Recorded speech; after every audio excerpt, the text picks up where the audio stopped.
While I'm waiting for that to dry is I'm going to take my Calthin again. Just a tad. You really won't need much for this at all.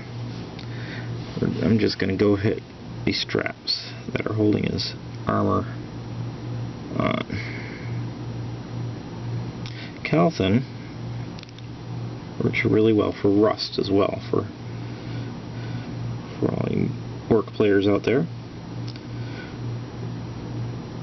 Works really well for rust when you water it down a whole lot and put it into the crevices. Right now I'm just painting the straps.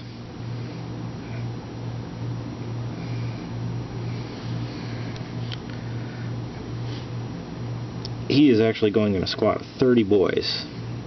I'm not going to worry too much about how he looks.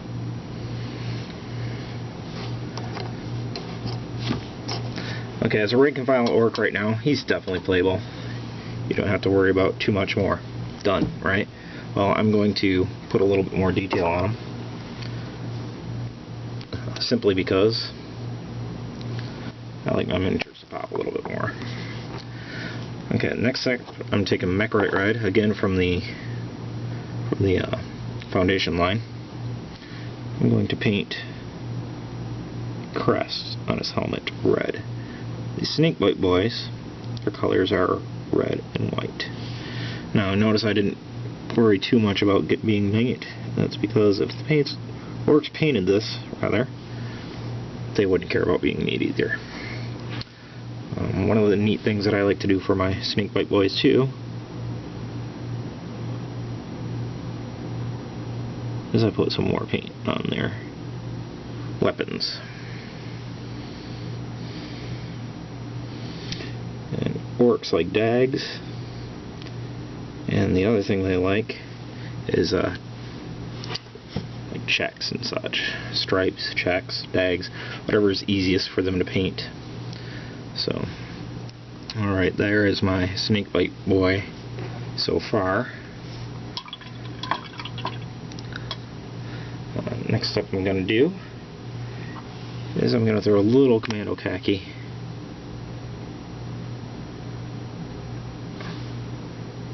on the tips of the helmets, horns there.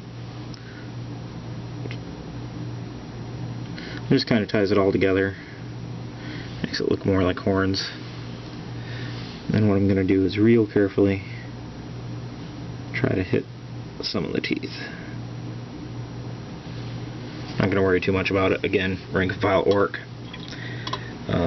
You want to spend your time more on some of your showpieces like your war boss, your knobs. I take a lot of time on. I do them individually. But again, this is just rank and file painting, speed painting kind of. Let's see, he's pretty much ready. Now, it has been said don't use white straight. So I said that in a previous tutorial.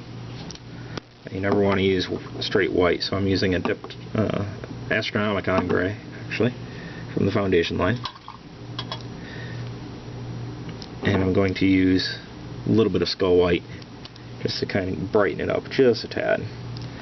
If you want to use pure white, that's your choice, but I read an article in White Dwarf many moons ago that you don't want to use pure white because it's too stark, it's too bright.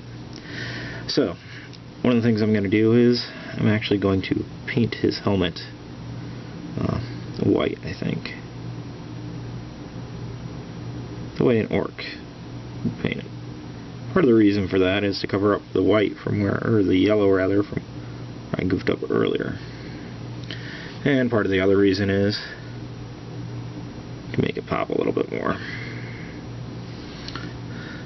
But notice I'm leaving the edges metallic, and I'm not going through and doing a big base coat on this. Reason being, if the orcs painted it, it's pretty much what they would do. Or they would have it battle damaged and whatnot. So I'd say his helmet's pretty much done. One of the other things I'm going to do is leave it just as is. Actually, I kind of like that. So as of now, I'd consider this orc done and playable tabletop quality. So that's pretty much it. He's a tabletop quality snakebite boy, ready for some action. So remember, you're going to paint tons of these boys, so you don't want them real tedious and highlighting and shading each one. Only thing where I'm going to do left is shade the pants there. I just noticed I did not put any wash on it, so I'm going to shade the pants with some wash.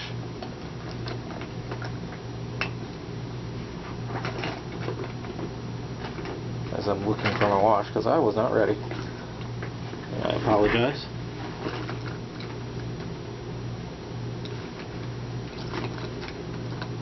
Okay, gonna wash it with some Devlin mud.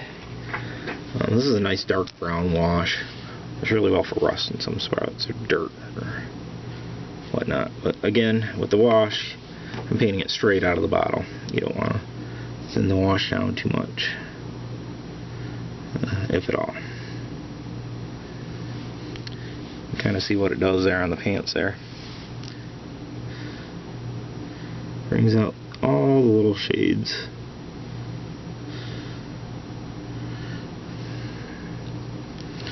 All little shadows. Okay. That's a little better. And one of the other things I do, sometimes I'll throw some washes in various spots on my model.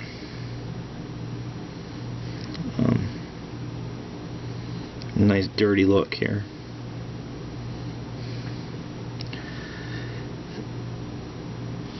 There we go. Alright, well, that's pretty much it now.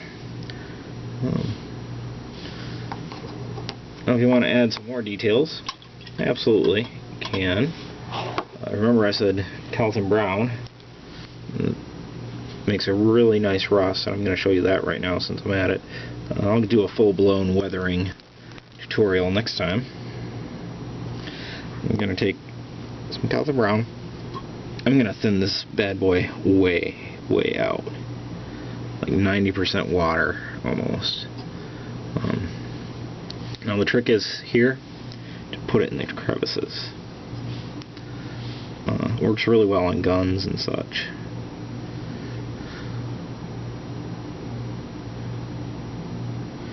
Well, one of the other things you can do is kind of dab it on the blades and kind of just wash it into the crevices too. I would guess snake bikes especially don't care if their weapons are rusty or not. You can see there, now it's going to be brighter until it dries, and it's going to dry a little bit darker. What I do with that then is I go back over it one more time with a thinned out orange, Carius orange, again from the foundation paints. I use foundation paints and Citadel paints mainly because I like them, but other reason being that I'm familiar with them. So I know if I need a black, I know it will be black and not charcoal. If I know it's a Mechrite red, I know it's a deep red. So that's pretty much it. He's tabletop quality now, and he is ready for some action. So good luck.